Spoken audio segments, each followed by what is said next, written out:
வணக்கம் நண்பர்களே. உங்களிடம் பேசுவது விமலா.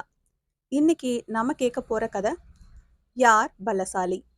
இதுவரைக்கும் இந்த சேனலை நீங்க சப்ஸ்கிரைப் பண்ணல அப்படின்னா மறக்காம சப்ஸ்கிரைப் பண்ணுங்க. பக்கத்துல இருக்கிற பெல் ஐக்கானையும் கிளிக் பண்ணுங்க. வாங்க கதைக்குள்ள போகலாம். ஒரு பாம்பு குட்டி முதன்முறை வெளியுலகை காண ஆசைப்பட்டு ஒரு மாலை நேரத்தில் அம்மாவுடன் குதூகலமாக கிளம்பியது. வழியில் திடீரென ஒரு கீரி எதிர்பட்டது. பயந்த அம்மா பாம்பு தன் குட்டியுடன் ஒரு புதரில் மறைந்து கொண்டது. இதை கண்ட பாம்பு குட்டி, ஆஹா, இந்த கீரி நம்மை விட பெரிய பலசாலிதான் போல என்று நினைத்தது.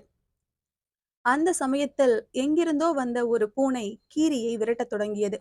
அதை பார்த்த பாம்பு குட்டி, இல்லை இல்லை, பூனைதான் பலசாலி என்று எண்ணியது.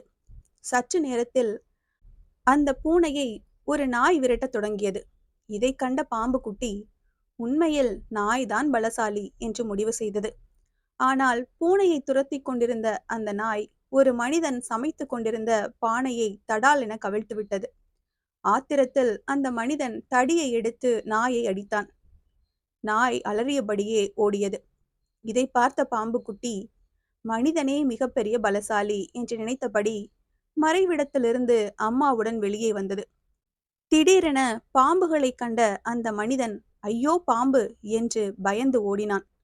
இதை கண்ட பாம்பு குட்டி, இந்த உலகில் எல்லோரையும் விட நாம் தான் பலசாலி என்று பெருமையுடன் எண்ணியது. ஆனால் அந்த நேரத்தில் முன்பு பார்த்த அதே கீரி மீண்டும் அங்கு வந்தது.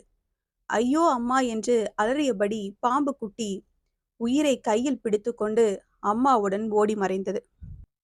கதையின் விளக்கம்: உலகில் யார் வலிமையானவர்கள் என்று எப்போதும் தீர்மானிக்க முடியாது. ஒவ்வொருவருக்கும் பயப்பட ஒரு காரணம் இருக்கும். நீங்கள் வியர்ந்து பார்த்து அச்சப்படும் ஒரு நபர் வேறொருவரிடம் அச்சம் கொண்டிருப்பது வெகு இயல்பு. தவிர வலிமை என்பது நிலையான ஒன்றல்ல, சூழ்நிலைக்கேற்ப மாறிக்கொண்டே இருப்பதாகும். வேறு விதமாக சொல்வதென்றால், தன்னை பற்றி ஒருவன் உணர்வதும் வெறுப்பையும் பயத்தையும் கடக்க கற்றுக்கொள்வதும் தன்னம்பிக்கையுடன் இருப்பதுமே உண்மையான வலிமை என சொல்லலாம். இந்த கதை உங்களுக்கு பிடிச்சிருந்துன்னா லைக் பண்ணுங்க, ஷேர் பண்ணுங்க, சேனலை மறக்காம சப்ஸ்கிரைப் பண்ணுங்க. அடுத்த கதையில சந்திக்கலாம்.